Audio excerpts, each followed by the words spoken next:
Good morning, ministers, distinguished guests.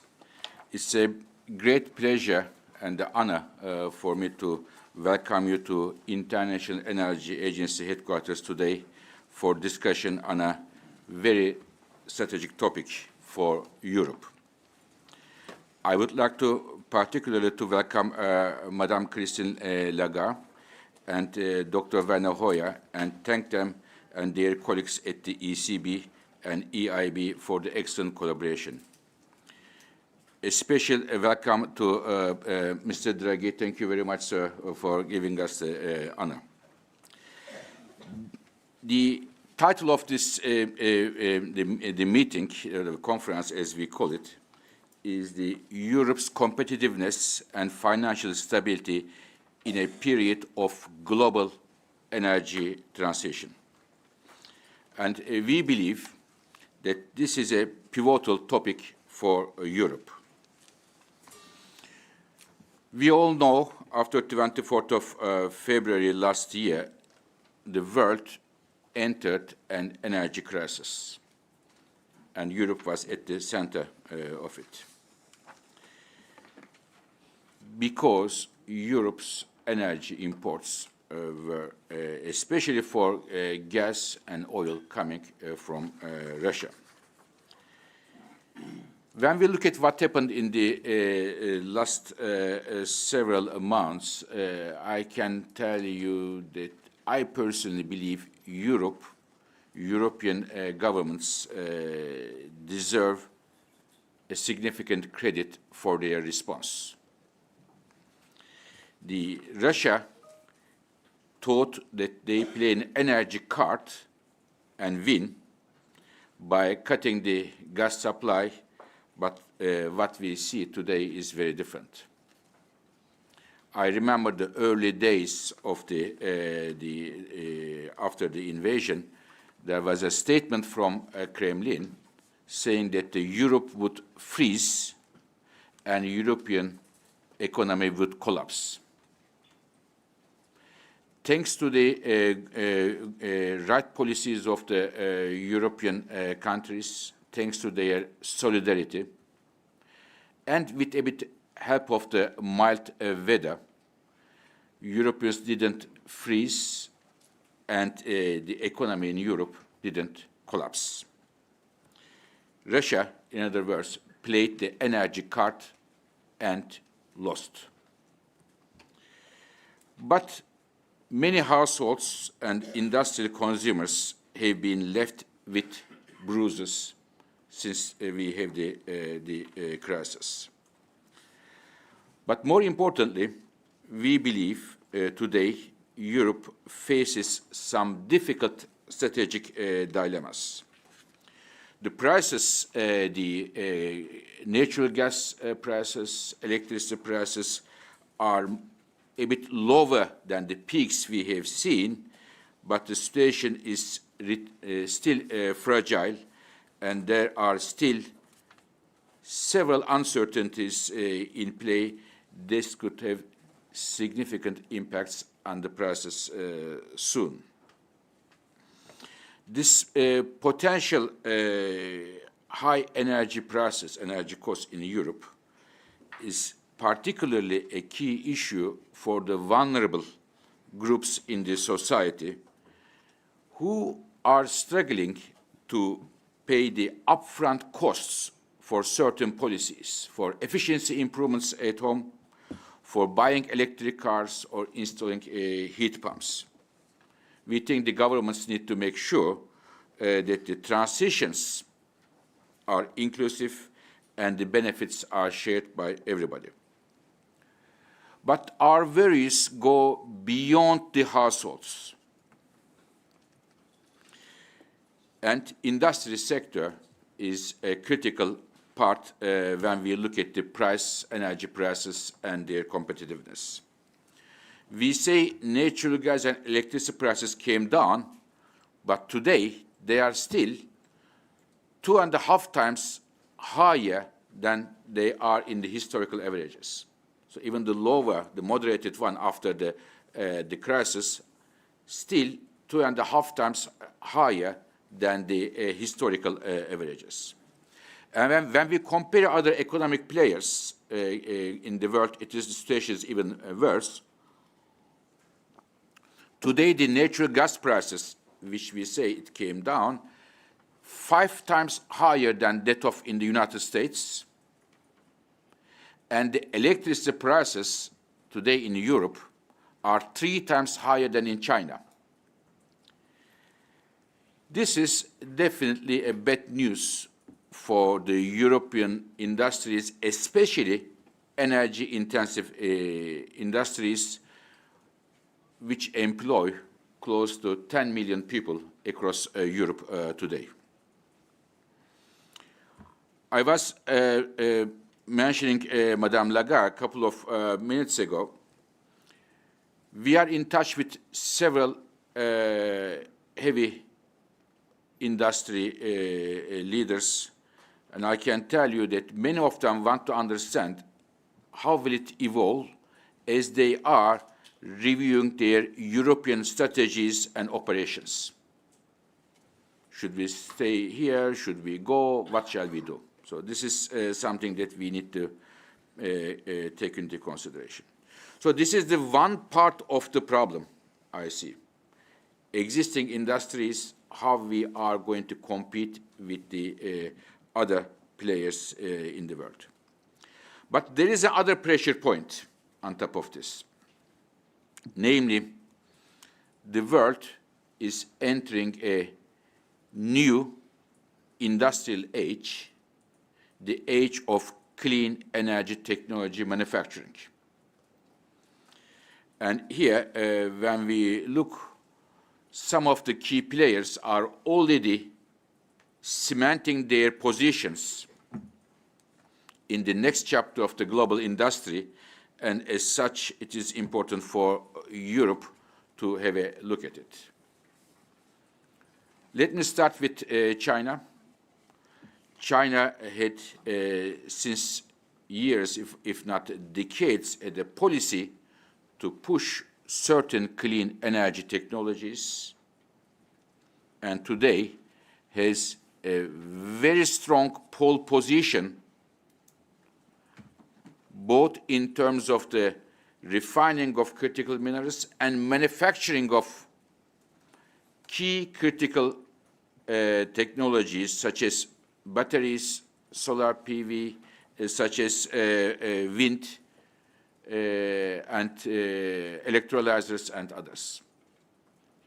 This was a policy of the Chinese government. And as such, I should also mention that by bringing the cost of these technologies down through learning by doing, China provided a service to the world.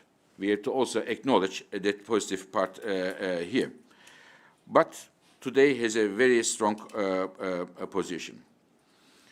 Regardless of which country it is, at the IEA, we have a magic word, which is diversification. You shouldn't rely on one strategic good, on one single country, one single trade route, and one single company. Diversify as much as possible. And in fact, the recent history in Europe is a good example for that. In terms of critical minerals as well, in order to manufacture the electric cars, solar panels, and windmills, it is everywhere around the world. But again, in terms of production, not the deposit, but the production and refining, there is a huge concentration. In fact, just yesterday, we had another meeting at the IEA. We brought more than 50 governments, many ministers, CEOs of the mining companies, investors, civil society, to discuss the critical minerals issue in terms of its diversification, in terms of the social and environmental aspects. And there was a general understanding that we really need to diversify before it is too late. Now, It is not only China who is taking this new industrial age seriously and having an important position. The other countries, such as the United States, made a major move as a result of the Inflation Reduction Act. And I can tell you that the many companies around the world, not only the US companies, would like to benefit from the incentives coming from Inflation Reduction Act and giving a big boost to the US clean energy technology manufacturing. In the last year or two, we already see in terms of data what an acceleration it is in the United States in terms of the clean energy technology manufacturing. Japan has also a green transformation program of Japan, providing incentives, and India has a very strong policy, which is called production-linked incentives, to provide incentives of domestic clean energy technology manufacturing. And Europe here needs to find its position, how Europe is going to position itself in the new industrial age, the age of clean energy technology manufacturing. Last year in December, I share with an op-ed in the Financial Times, which we call our mini manifesto in this context, why Europe needs a bold new industrial strategy and a master plan for the future that goes beyond the survival mode. We cannot, the situation is so that the survival mode would not be enough to put to Europe in again a position being one of the key players in the next chapter of the industry. We know that there are some already elements in Europe. There are some work going on, Commission's new Green Deal industrial plan, and there are many nation-level initiatives as well. But despite its large internal market, skilled workforce, world-beating research and development, we are yet to see how Europe will put its ambitions into practice. We think the governments must take action, and very soon, for the region to remain a global industrial power, if we really want to stay like that. And at the IEA, we look at all the clean energy technologies and their supply chains. Europe cannot compete in all clean energy technologies. Some of them, it's already over, finished. And we cannot even look at the other technologies which are not finished by big dominant position, the entire supply chain, but there may be some areas that we identify where are our competitive edge. This is very important. Where Europe's competitive edge is compared to other countries. The identification, analysis of it is very important. There are some areas, I can give you at least 2-3 areas that we think important for Europe. One of them is for hydrogen. Everybody talks about hydrogen, everybody loves hydrogen. Electrolyzers. Currently, Europe and Russia more or less close to each other in terms of its position, leadership, and advance. This is an area that we can take it through and be a global leader or have an important position. The second one is the heat pumps. Some innovative modes of heat pumps Europe is not doing, but it can be another area that we can be a important position for Europe, or the steel plants, iron steel, the hydrogen-based steel production. This is another area Europe can play an important role. But important thing is here, there are two issues, if I can simplify. First, we look the entire world and all the supply chains where Europe has a good chance to be a leader or have a strong position. And second, after identifying this, what kind of incentives, what kind of policies we need to put in place in order to go forward. Because Europe made a lot of strategic mistakes. In the past, one of them is, in my view, solar energy. Some of you may remember that Europe was #1 in terms of solar 25 years ago, 22 years ago. We put the subsidies and so on. Europe was the leader, but afterwards, Europe dropped the ball, and China took it over, and today 80% of the solar panels in the world are manufactured in China. So for a clean energy technology, you not only start good, but you have to continue, have stable programs to go forward. It is like a development of clean energy technology is like running a marathon. Nobody gives you a medal in the marathon if you finish the first 10 kilometers the first. You get the gold medal if you finish 42 kilometers the first. In Europe, we finished the first in the first 10 kilometers, and we didn't get anything, or not much, I should say, here. So therefore, there is a need for a strategy, well-established strategy, and the investors get the right signals from the policy makers here. This is another job for Europe.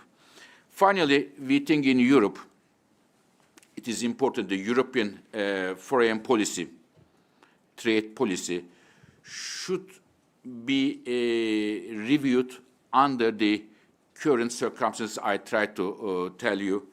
We need to foster a new network of international partnerships with a diverse range of countries that have resources for critical minerals and those who can quickly and cheaply manufacture cost-effective technologies. Perhaps there is a need for our trade, foreign trade, and international policies, as we believe no country is an energy island.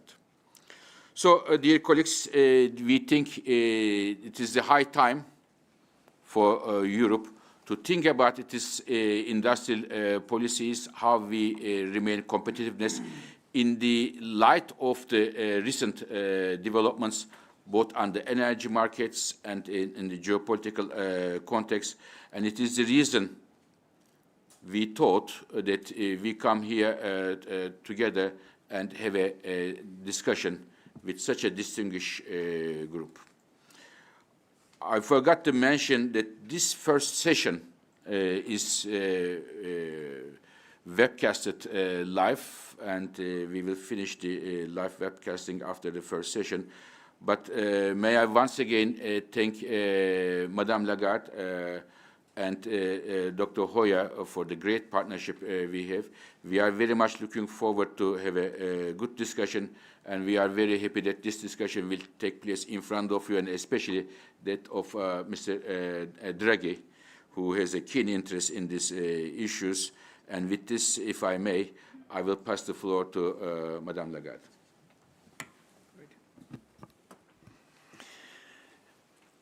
Well, thank you so much, Dr. Fatih Birol, and good morning to all of you, ministers, ambassadors, commissioner, presidents, representatives of civil society, as well as academics. It's a real pleasure to be here today. And you have to note that this is the first time that our three institutions co-sponsor this kind of initiative, and it owes a lot to you, Dr. Birol. There's no question about that. If it wasn't for your persistence and your passion, I don't think that we would all be there, but you are very convincing. So, you all know that. So why are we here together, aside from your conviction and your passion?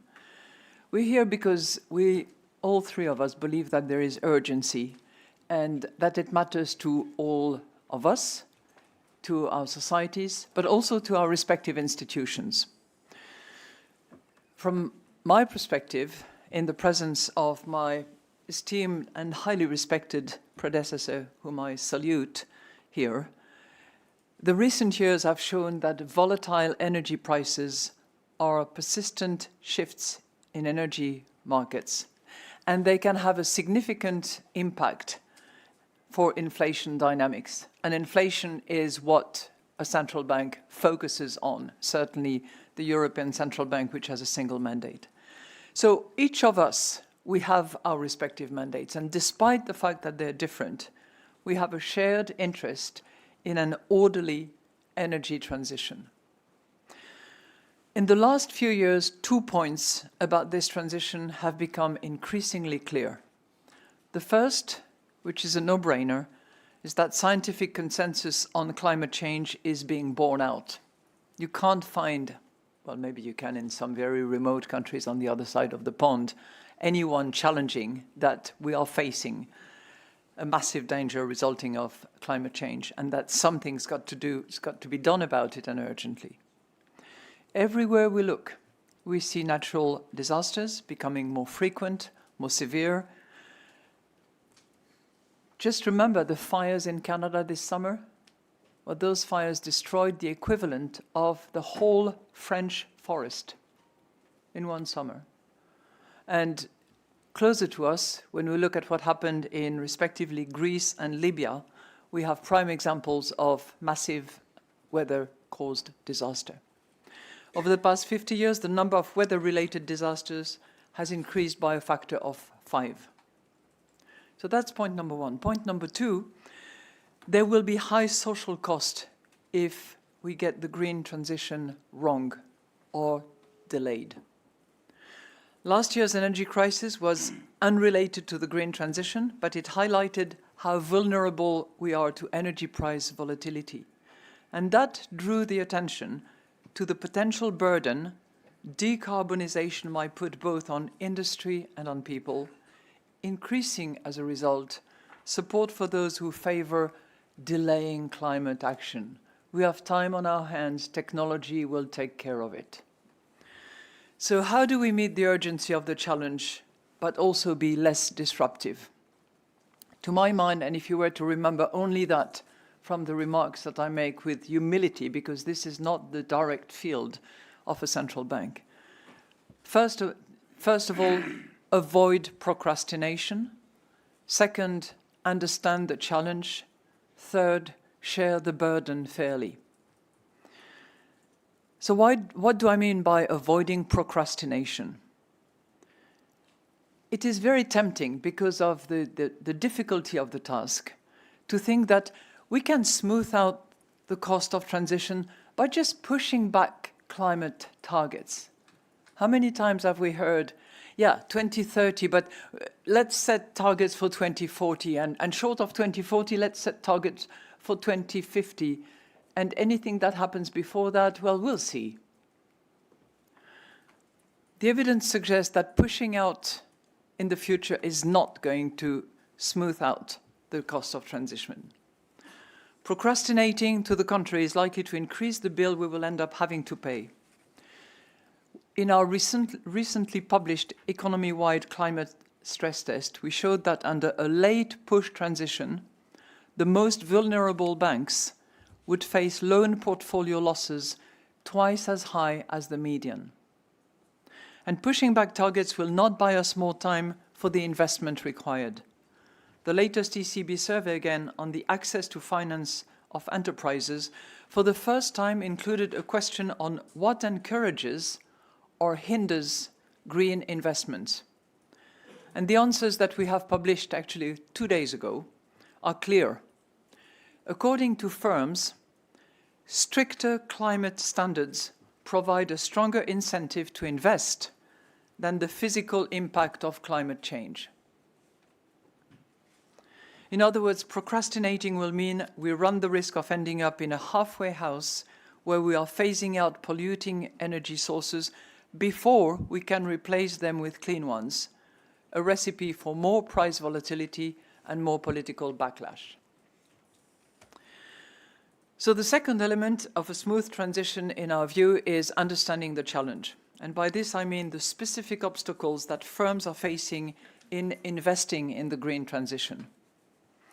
Our survey of Euro firms that I just mentioned shows that companies are actually ready to spend. 3/4 have already made plans or are making plans to make climate-related investment within the next 5 years. But the cost of the financing of these investments is an issue. More than half of the firms and 60% of small and medium-sized enterprises indicated that too high financing costs pose very significant obstacles. So this underscores the need to foster the market for green finance in Europe, which would reduce the risk premium and lower financing cost. So in this context, let me highlight two results of our survey. First, firms view subsidized loans from public sources, prêts bonifiés, as an important tool to reduce the cost of green investment, and more than 1/3 said they would use them in the future. However, around half the firms surveyed said that public guarantees would be insufficient, an issue today's conference will aim to address. Second, nearly 40% of firms see lack of investor willingness to finance green investment as a very significant obstacle. At a time when huge pools of private financing is actually searching for ESG investment, which is something that you also hear, this points towards a major market inefficiency in Europe. This is why I have consistently emphasized the need to complete the EU's capital market union. I know that some will argue that in and of itself it will not suffice and we need more in order to have the equivalent of the massive US Treasury bonds market. But, and this is absolutely right, but as a way to expand the investor base to which European firms have access, I think it is worth considering what a green CMU market would imply and would require. And if there is one area where consensus could be built for a European, issued by the Europeans, green bond would make sense, it might be worth actually considering this green CMU. We know that progress is slow in Europe.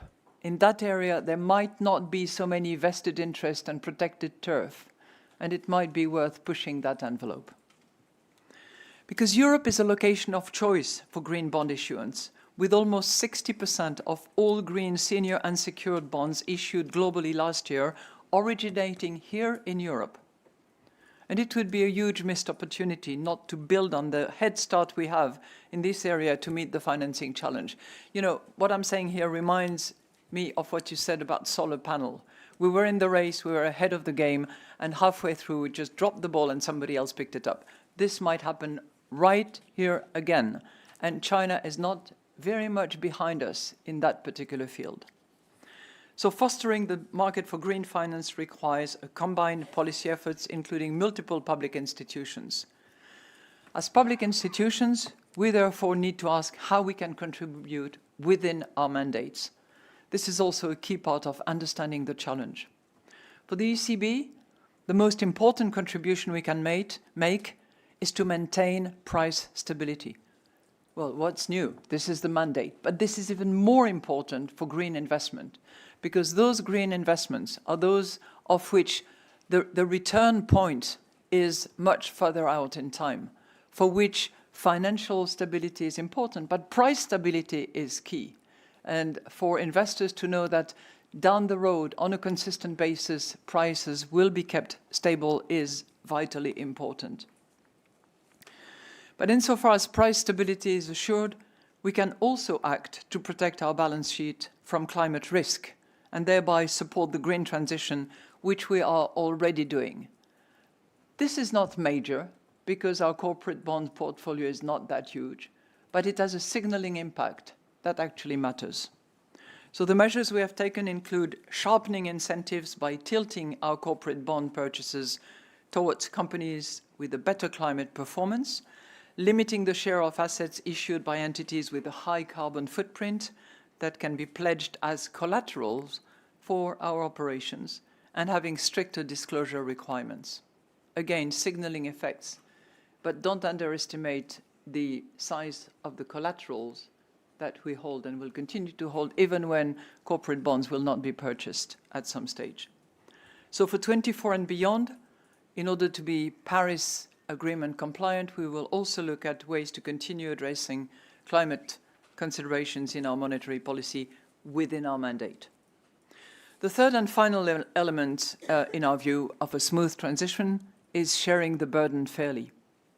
If we succeed in front-loading green investment, there will be short-term costs and related backlashes. For example, as I mentioned in a recent speech, we could see stronger price pressures in commodities markets owing to the resource intensity of green technologies, as was just mentioned by Fatih. And we know that can lead to a greater loss of welfare for those with the lowest income. But here we can learn from what we have done during the pandemic and during the energy crisis. The fiscal measures adopted to cap high energy prices and support incomes were effective in containing aggregate inflation and, crucially, in reducing inequality. New ECB research has found that these measures compensated euro area households for about 1/3 of their welfare loss. In some countries, households were almost fully compensated. The energy crisis was a one-off event, and hopefully we will not need such large fiscal outlays in the future. But this experience suggests that to ensure the fairness of the transition, temporary measures well targeted can help the most vulnerable so that they can remain part of the process and actually take ownership in the transition. So the green transition poses a uniquely difficult policy challenge because the stakes of failure are so high, and yet the path to success is so complex. But the answer to this challenge is not to dilute our ambition, not to push out the targets. It is not to detract our focus from the goal of net zero, and it is not to delay the time for action. The answer is to follow through with the transition by understanding the challenges it entails and ensuring that the costs are shared fairly. By bringing together a wide range of expertise and intellectual and financial power, this conference provides us with a unique opportunity to map out such a strategy. I hope we can succeed in that endeavor. Thank you, Fatih, and I hand the floor over to you. Thank you very much, Madame Lagarde, for this excellent speech. So much to learn, so much to follow. But also special thanks for putting the green CMU on the table here. Thank you very much, much appreciated.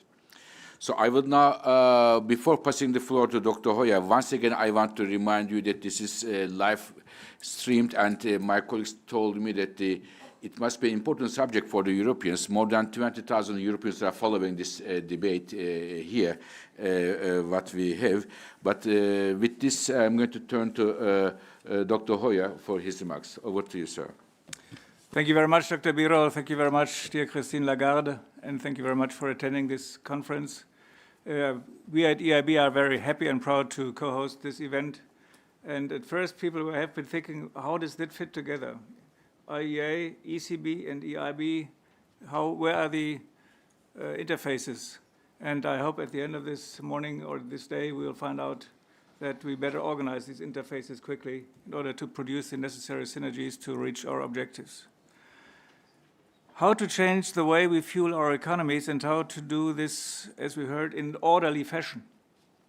We have come a long way since the world's leaders made a collective commitment here in Paris to accelerate the decarbonization of our economies to limit global warming. So since then, a lot has been done, but what has been achieved so far is not enough, and it's not orderly.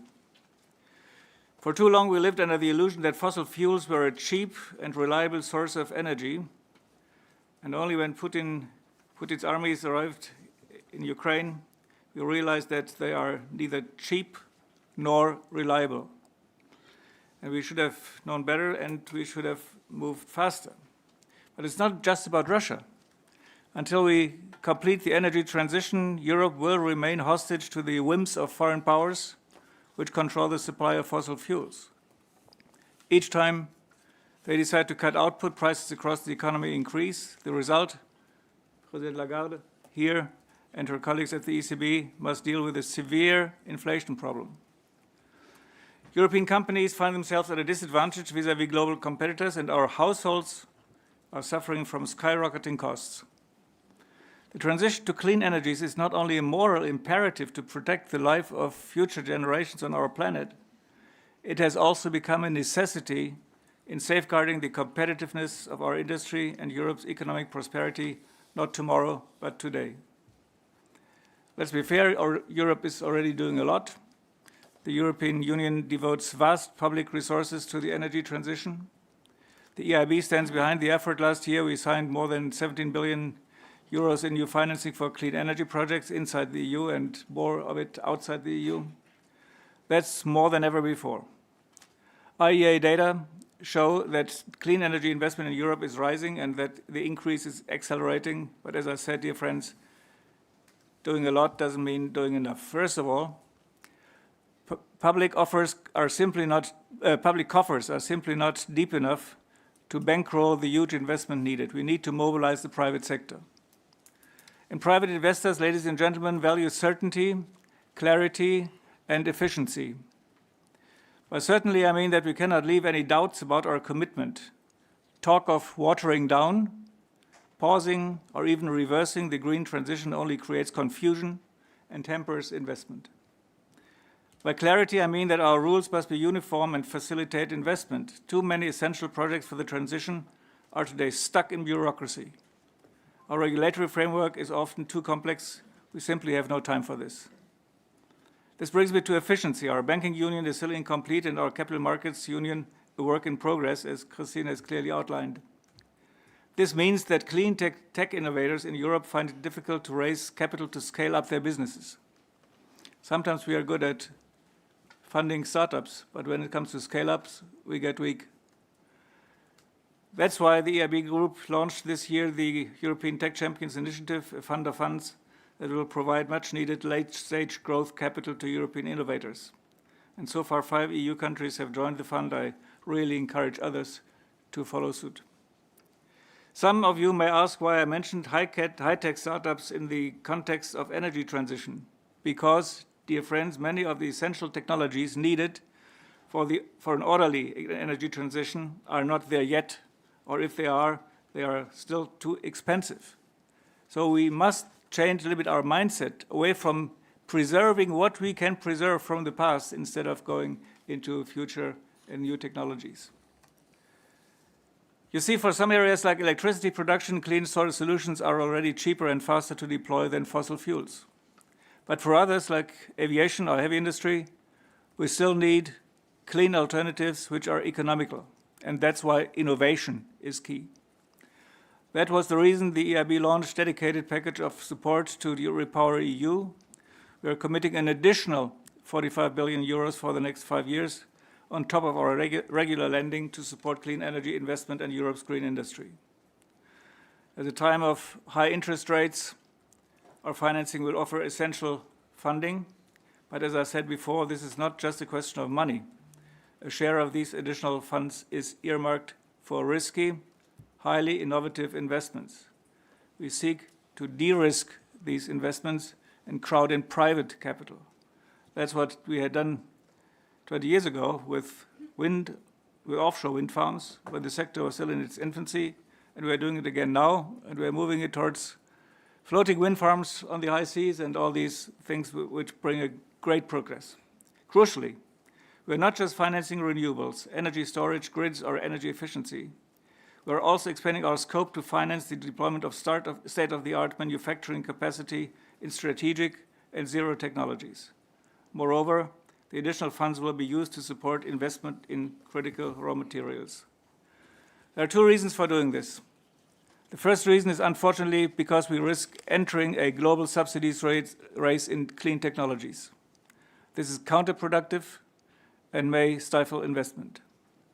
Mitigating climate change is a global good. Europe, the US, China, and everyone else should be working together. The fact that we don't always do is a tragedy.